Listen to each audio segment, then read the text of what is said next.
L'engendrement naturel s'est fait par espèce. L'oiseau pond ses œufs dans l'espace. Les gemmes c'est naturel. Mais pour l'homme, c'est pas par la bouche. Sa femme est conçoit et accouche. Ce n'est pas fini, ce n'est pas fini. Dieu aussi a un fils, Dieu aussi a un fils. Et que cela m'étonnerait, je veux savoir. Mais comment Dieu peut-il avoir? Ce n'est pas fini, ce n'est pas fini. Dieu aussi. Chers abonnés, estimés internautes, bonjour. Nous revenons sur ce plateau pour pouvoir vous parler de nouveau de la restauration ou de la réforme. Il est vrai que l'Église doit réunir tout son courage pour pouvoir restaurer la Bible. C'est une promesse, c'est une nécessité maintes fois répétée, même par le prophète. Le prophète Malachi parle de la restauration à la fin des temps. Celui qui vient pour restaurer toutes choses. Donc, la restauration s'impose. Mais qu'est-ce qu'on doit réformer dans l'Église? Nous avons vu qu'il y a des matières qui doivent être revues. Il y a des affirmations qui doivent être mises en question. Il y a des enseignements qui doivent revenir à leur vraie forme et à leur vrai fond. C'est pour cela que Kadima Lemouakoudi, le champion de la restauration de l'Église, a présenté des termes, des matières sur lesquelles doit porter cette restauration. Nous avons commencé avec la virginité de Marie ou la naissance miraculeuse de Jésus. Nous avons montré de long en large pourquoi ce terme est dans l'Église. Depuis combien de temps? Et pourquoi? D'où vient ce terme? Et aujourd'hui, nous allons aller plus loin. Mais tout se connecte. Comme j'avais dit l'autre fois, la profondeur appelle la profondeur. Tout se connecte. Puisque Jésus est né selon cette doctrine, est né d'une vierge. Donc ce n'est pas un homme de chair et de sang. Et par conséquent, il ne peut pas mourir. Mais au cas où il mourrait quand même, pour la cause de la rédemption, il doit ressusciter. Il doit ressusciter. Autrement, son histoire allait s'arrêter là-bas. Alors nous avons montré que ce n'était pas nécessaire. Et ce n'est pas nécessaire. Parce que la rédemption avait besoin du sang. Or, le sang ne peut pas être donné par une personne spirituelle, par un être spirituel, par un extraterrestre. Il devait faire partie de la race humaine. Et pour faire partie de la race humaine, de cette espèce humaine, il fallait qu'il soit un homme de chair et de sang, c'est-à-dire né d'un père et d'une mère. Mais puisque cette erreur s'était déjà infiltrée dans la doctrine officielle de l'Église, dans la dogmatique officielle de l'Église, il fallait lui trouver des compléments. Et le complément de la naissance virginale, c'est pratiquement la résurrection, c'est-à-dire la vie après la mort. La résurrection. Mais puisque nous parlons de livres dont l'original, dont les textes originaux ont été rédigés en hébreu, et par conséquent, ils sont en train de charrier des idées, des pensées hébraïques.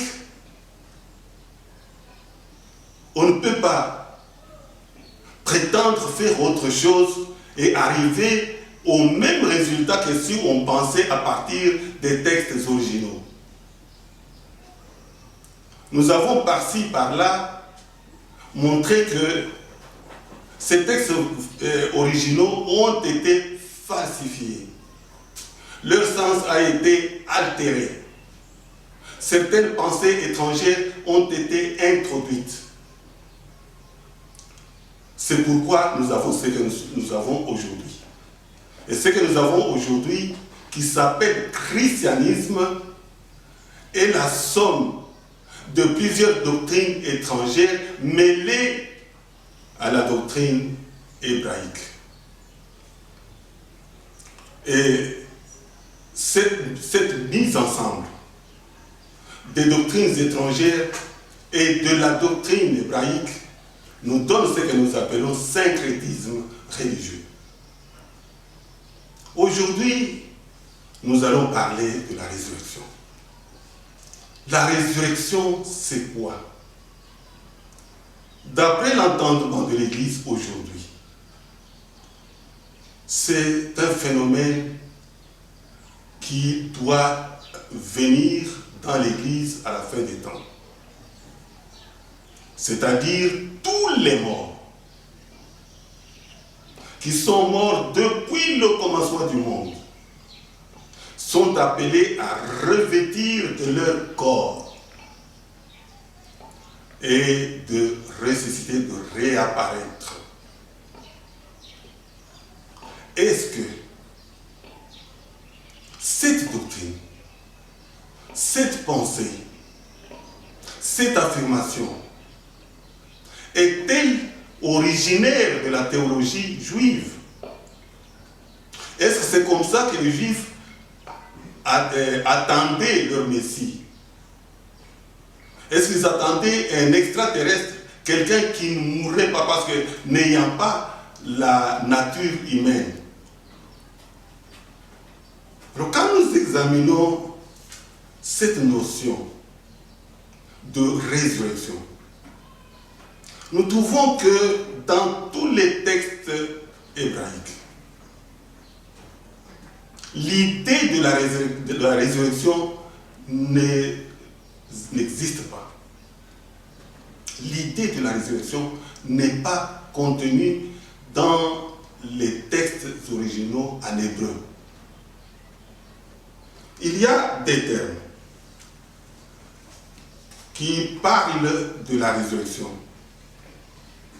Le premier, c'est Egeiren,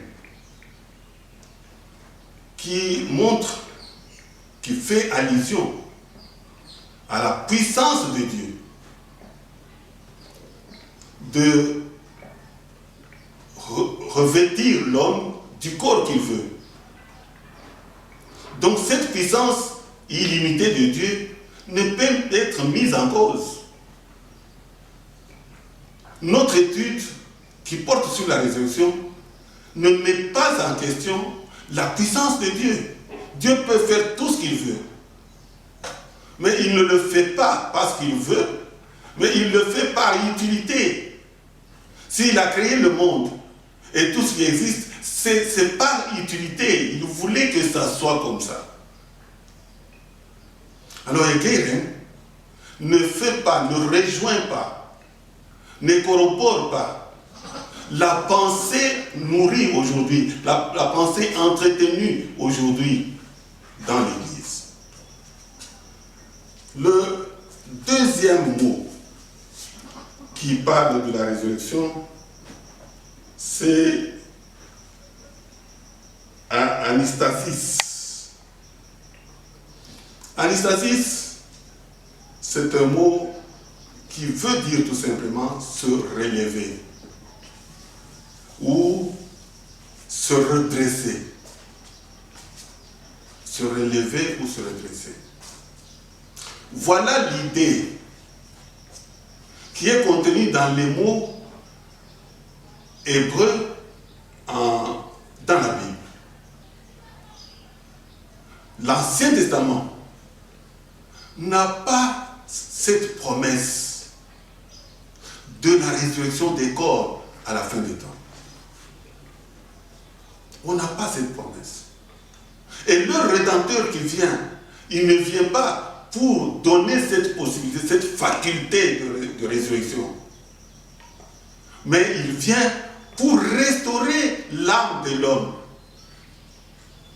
pour la faire revenir de la perdition au salut. La résurrection, telle qu'elle est présentée aujourd'hui dans l'Église, est une chose tout à fait inutile. Parce que nous avons, en examinant cette résurrection, c'est pour amener les gens où toute cette population du monde entier, depuis le commencement des temps, on les amène où? C'est pourquoi il y a un autre terme qui a été forgé, une autre conception, un autre concept qui a été forgé pour donner solution, pour donner une explication à cela. Mais nous n'en sommes pas encore là. Aujourd'hui, nous parlons de la résurrection. La résurrection, c'est quoi? Créma de Mouakou veut nous enseigner le vrai sens révélé par Dieu pour cette notion de la résurrection. Évidemment, Dieu peut avoir donné à Jésus, exercer cette puissance sur Jésus pour les besoins de la cause. Jésus était-il ressuscité avec son corps? Ressuscité réellement. C'est-à-dire, sa tombe est-elle restée vide? Il y a deux rumeurs qui avaient couru en ce moment-là. Après sa mort, il y a la rumeur entretenue par les pouvoirs d'État et par la population tout court, en disant que les disciples de Jésus ont volé son corps. Ils sont venus prendre son corps pour aller le cacher quelque part. Et ses disciples, eux, affirment que ce n'est pas ça. Il est plutôt ressuscité. Alors moi je me demande, puisque Dieu ne peut pas entretenir une confusion, un flou, les actions de Dieu sont tangibles et plausibles. Il les fait pour convaincre. Parce que les choses qui sont cachées appartiennent à Dieu. Mais les choses révélées sont pour nous. Dieu nous révèle son Fils. Il nous révèle son plan de notre salut, relatif à notre salut. Mais comment voulez-vous qu'il opère une telle puissance, qu'il exerce une telle puissance pour nous mener vers une confusion, une cacophonie? Non. Moi je pense, et avec moi plusieurs autres théologiens, pensent que si vraiment Jésus était ressuscité, ce n'était pas à ses disciples qu'il allait se révéler. Il allait se manifester devant les pouvoirs d'État, devant les populations sceptiques à son sujet. Il devait aller se montrer à Pilate, par exemple. Il devait aller se montrer à Caïphe, par exemple. Vous m'avez tué, me voici. Vous m'avez crucifié, me voici. Au contraire, nous n'avons aucun témoignage indépendant qui vient d'une source non ecclésiastique, non apostolique. Évidemment, en admettant que cette source de la résurrection, sous cette version, soit venue des disciples ou des apôtres. C'est une hypothèse presque non envisageable. Une hypothèse difficile à attribuer aux apôtres. Parce que nous verrons que même le mot, même la pensée, ne sont pas originaires du judaïsme. Nous verrons cela et nous l'avons déjà montré. Alors, pourquoi est-ce que Jésus, qui voulait justement prouver aux sceptiques, à ces assassins, que la mort ne l'a pas retenu dans la tombe, il va justement se montrer seulement à ceux qui croyaient? Non. Il pouvait aller chez le grand prêtre. Il pouvait aller chez le gouverneur. Il pouvait aller chez le roi Hérode pour dire, mais voici. Ça, c'est une première considération dont nous devons tenir compte. Il avait besoin de prouver que Dieu est puissant. Et que dans son plan, voilà, il m'a ressuscité pour que je puisse continuer mon ministère d'une manière ou d'une autre. Pourquoi ne l'a-t-il pas fait? Pourquoi a-t-il tenu secrète sa résurrection, qui est un pouvoir manifesté par Dieu pour bâtir, pour construire la foi des disciples? Parce qu'en fait, les miracles, ce sont des signes.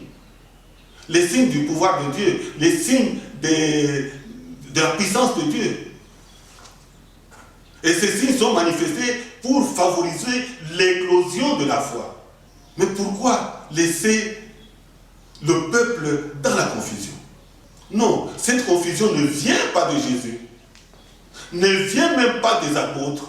Parce qu'en examinant les témoignages des évangélistes, Matthieu, Marc, Luc, ils nous montrent, ils nous racontent cette histoire de résurrection avec beaucoup de disparités, avec beaucoup de légèreté.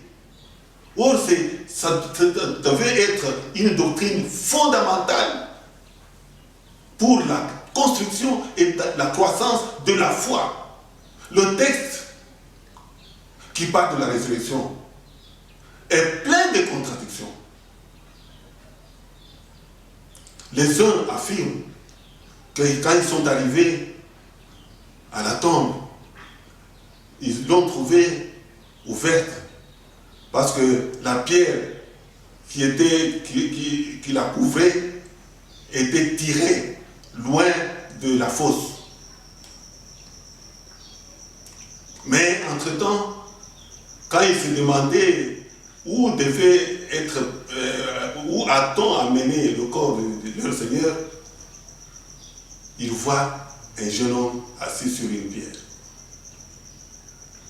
Et les autres qui sont venus aussi, les autres témoins disent, quand ils sont arrivés à la tombe, ils ont vu un ange qui descendait du ciel. Et tout ça, ça crée le doute, ça sème le doute. Or, ça devait être, ils ont eu tout le temps de donner une version harmonieuse. Parce que d'abord, ils vivaient ensemble. Même s'ils sont arrivés à la tombe à des moments différents. Il pouvait harmoniser quand même la version. Pour nous autres qui sommes venus au monde 2000 ans après eux.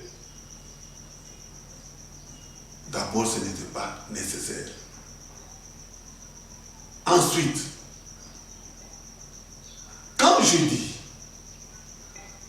que la résurrection, dans le sens qu'elle est présentée dans l'Église aujourd'hui, ne peut être admise d'une manière absolue. Pourquoi? Je ne doute pas qu'une personne morte ne puisse apparaître. Non, il peut apparaître. Même aujourd'hui, dans notre culture bantoue, les morts peuvent apparaître. Mais ils n'apparaissent pas avec leur corps qui avait été enterré. La forme, c'est ce corps-là. On voit que c'est elle. Mais quand, au même moment, on va ouvrir sa tombe, on va trouver son corps dans la tombe. Donc là, ça contredit la résurrection. L'apparition, oui. Jésus, après sa mort, il est apparu aux disciples. Personne ne peut douter de ça. Il est apparu. Mais avait-il le même corps? Avait-il la même forme? Avait-il la même pesanteur liée à son corps? Parce qu'on dit que quand il est apparu aux disciples, il est entré dans la maison sans passer par la porte. Donc ce n'est plus le même corps, ce n'est pas un corps physique. Et il y a un récit qui nous est apporté, qui nous est rapporté par les disciples, par les évangélistes. Ils disent que le même dimanche qu'il est ressuscité, vers 17h, deux de ses disciples, dont Cléopas, descendaient de Jérusalem à Jéricho. En cours de route, ils étaient en train de réfléchir à haute voix, de s'inquiéter, de s'attrister à haute voix, en disant, mais qu'adviendrons-nous? Voilà que notre Seigneur a été tué. Même si il y a des femmes qui étaient allées à la tombe ce matin, nous affirment qu'il est ressuscité. Ça, c'est deux de ses disciples. Mais pendant qu'ils cheminaient, en s'inquiétant, quelqu'un s'approche d'eux. Ils ne le reconnaissent pas. C'est un étranger, tout à fait étranger. Il leur demande, mais de quoi vous plaignez-vous avec tant de ferveur? Ils lui disent, ah, est-ce que toi tu vis seul à Jérusalem? Tu ne connais pas les événements qui ont eu lieu ces derniers temps, donc le vendredi par exemple. L'autre dit, mais comme quoi? Il dit, notre Seigneur, notre Sauveur, que nous on pensait que c'est le Messie qui allait sauver le monde, qui allait sauver Israël. Parce qu'évidemment, il ne s'attendait pas au salut universel, qui allait sauver Israël. Mais il a été arrêté, supplicié et crucifié. Il est mort. Qu'adviendra-t-il de nous? Eh bien, l'autre commence à dire la vraie version de la venue du Messie. Est-ce que le Messie n'était-il pas destiné à la souffrance, à la mort sacrificielle? N'était-il pas destiné à verser son sang pour le salut de l'humanité? De quoi vous inquiétez-vous? Il n'a fait qu'accomplir son ministère, l'œuvre pour laquelle il était envoyé. Et ils ont cheminé comme ça ensemble en parlant de ces choses jusqu'au village où se rendaient les 2 disciples. Il faisait déjà sombre. Et les 2 disciples conseillent à l'étranger, à cet homme qu'ils croyaient un étranger, qu'ils croyaient un homme naturel. Ils lui disent, mais il fait déjà sombre. Les routes ne sont pas sûres. Il y a l'insécurité qui règne. Tu risques d'aller tomber dans les mains des brigands. Autant passer la nuit avec nous ici, et demain tu vas continuer ton chemin. Il a accepté. Ou il a fait semblant d'accepter. Et dès qu'ils sont entrés dans la maison, on leur sert à manger. Et c'est lui qui prend la responsabilité de bénir le repas. Après avoir béni le repas, pendant qu'il bénissait le repas, les disciples affirment qu'en ce moment-là, leurs yeux se sont ouverts et qu'ils se sont rendus compte que c'était le Seigneur. Et du coup, il a disparu. Alors, il y a lieu de se demander quand même comment leur Seigneur, avec qui ils étaient le vendredi, le dimanche, il les rejoint. Il marche avec lui pendant 11 km parce qu'il est établi dans le Nouveau Testament que cette distance était de 11 km. Pendant 11 km, en parlant avec lui, sans le reconnaître. Ah bon? Là, il faut affirmer carrément que ce n'était pas le même corps. Ce n'était pas le même corps. Même sa voix, même le timbre de sa voix, il ne pouvait pas la reconnaître. Voilà. Et là, toute personne sensée a des questions à se poser. Donc ce n'était pas le même corps qu'ils avaient enterré. Jésus avait besoin de leur apparaître pour les encourager, pour leur montrer que la mort n'a pas mis fin à son ministère. Que même sans ce corps-là, il était capable de leur venir en aide, de les instruire, de les encourager, d'opérer toutes sortes de choses qu'il faisait quand il était avec eux dans son corps. Voilà. Et là, il y a lieu pour nous aujourd'hui de nous demander d'où vient alors cette version d'une résurrection du corps, de sang et de chair qu'on attend à la fin des temps. Et Jésus, s'il était ressuscité comme ça, il aurait dû avoir le besoin, parce que le même corps pouvait avoir les mêmes besoins qu'il avait avant sa mort. On nous dit qu'il a fait 40 jours après sa résurrection.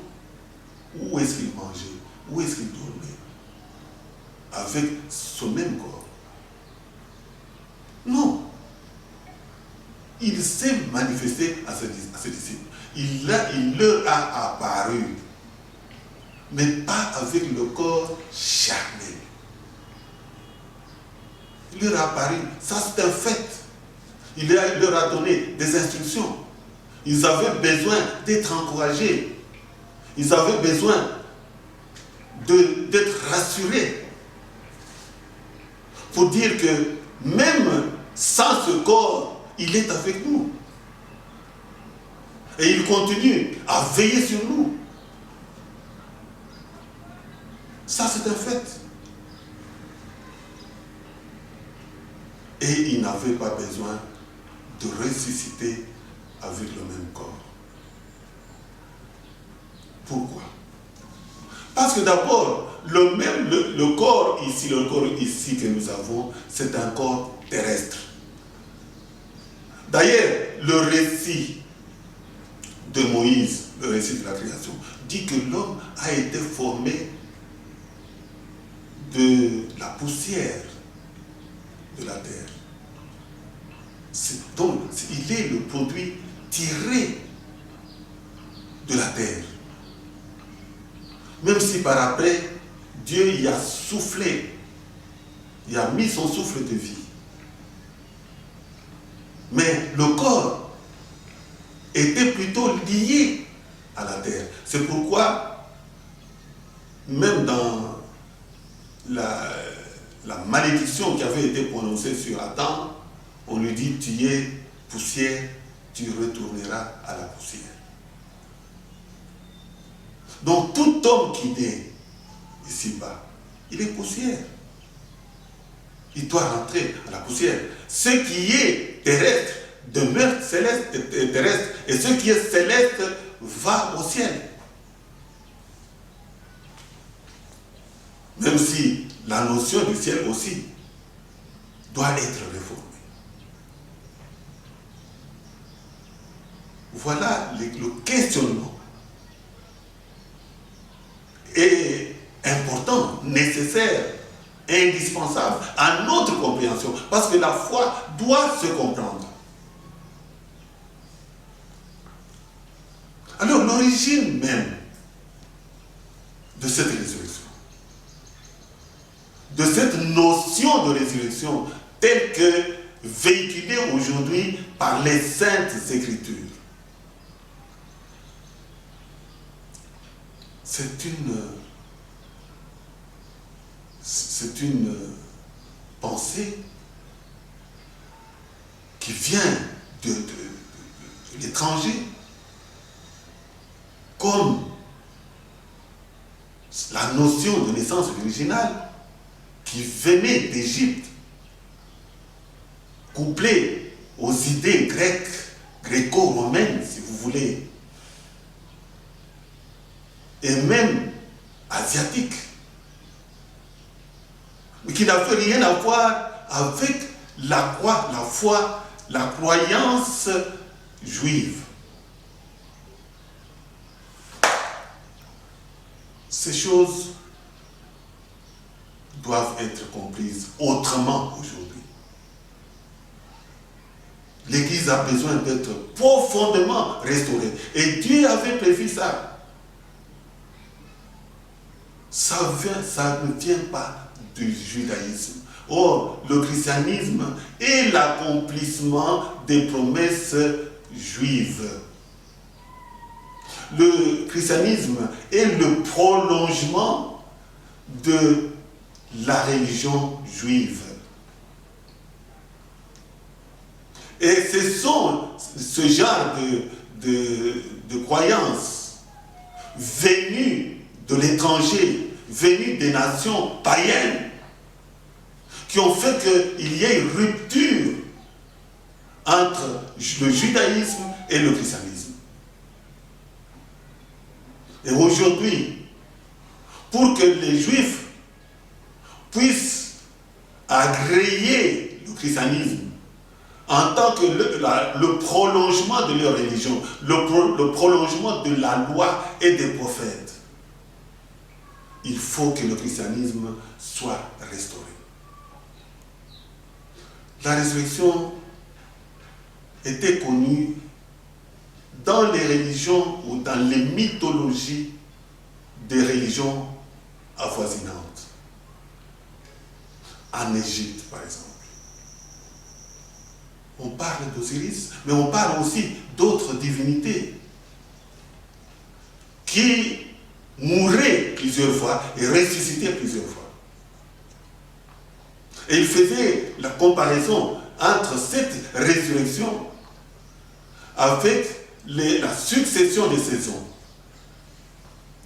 Pour dire que l'hiver meurt en été et l'automne meurt au printemps. La saison sèche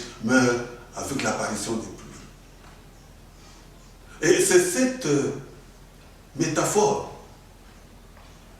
qui était utilisée en Égypte, mais aussi chez les Grecs et les Romains, qui sont l'origine des doctrines développées dans le christianisme actuel. Il ressuscite, il mourait, il ressuscitait. Mais c'était pourquoi? Pour qu'il puisse agir en tant que divinité au milieu des adeptes. Mais Jésus, qui meurt pour la rédemption. Parce que dans les religions païennes, dans les mythologies, les divinités qui mouraient, ils mouraient pour ensuite manifester leur puissance en ressuscitant. C'est tout. Donc le salut des adeptes n'était pas lié à la mort. Mais pour Jésus, en ce qui concerne Jésus, c'est la mort qui est le gage du salut. C'est sa mort qui devait consacrer le pardon et l'acquisition du salut. Donc il devait mourir carrément. Et moi je pense que la résurrection, ce serait plutôt une mauvaise chose. Parce que même les sacrifices lévitiques, qui était la préfiguration du sacrifice de Jésus. Les victimes mouraient. On les mettait à mort. Et le prêtre se rendait compte réellement que la victime est morte. On lui tranchait le cou. Le sang giclait. Et c'est avec ce sang qu'on aspergeait et l'autel et la victime. Et là, le prêtre était autorisé à prononcer le pardon au nom de Dieu. C'est exactement le même schéma qui a été accompli avec la mort de Jésus. Jésus était victime. Son sang a été versé pour asperger le monde. Et c'est en vertu de ce sang que le monde est sauvé. Mais s'il est ressuscité, ça veut dire qu'il a annulé. Il a annulé le prix de la rançon. Il a annulé la valeur même du rachat. Et donc, en annulant son sacrifice, il annule notre salut. Il annule le pardon de Dieu. Parce que son sang devait demeurer le souvenir chaque fois que Dieu pensait à l'homme, il voit le sang de Jésus. Mais si le sang a été récupéré avec la résurrection, donc le salut est annulé. Ça doit être entendu. Et c'est la réforme que l'Église doit avoir le courage. Mais ce courage-là, après 2 millénaires, ce courage-là a manqué. Il y a des voix qui se sont levées pour dire il faut réformer, il faut réformer. Dans notre dernière vidéo, nous avons vu que Pape Jean XXIII, en 1963, et cela est très symbolique, il a convoqué un concile historique qu'on appelle Vatican II. Il a parlé de beaucoup de choses qu'il fallait réformer. Mais cette entreprise est restée lettre morte. Aujourd'hui, nous avons un autre pape qui parle Mais ce qu'ils ignorent, c'est quoi? Ils ignorent que c'est Dieu qui avait formé et c'est Dieu qui doit réformer. Et ce rôle de réforme ne revient pas aux hommes, quels qu'ils soient, Saint-Père soit-il. Non, ça vient de Dieu. Et Dieu n'agit que par ses prophètes. Le prophète de la réforme, de la restauration est venu. Souvenez-vous, le texte que nous lisons, qui constitue le sous-bassement de notre enseignement, la révélation de Dieu académique. Au chapitre 7, versets 32-33. Ceux-ci sont pour réédifier mon église qui est souillée sur la terre. Et cette réforme, cette réédification, cette restauration est tributaire de l'enseignement. L'enseignement qui nous a apporté, l'enseignement qui doit nous transformer. Parce que le but ultime de son enseignement, c'est la transformation intégrale de l'homme. C'est-à-dire, l'homme reprend sa nature originelle qu'il avait perdue. Voilà l'enseignement du Makwidi sur la résurrection. Et cela est consigné dans sa doctrine. Je vous remercie.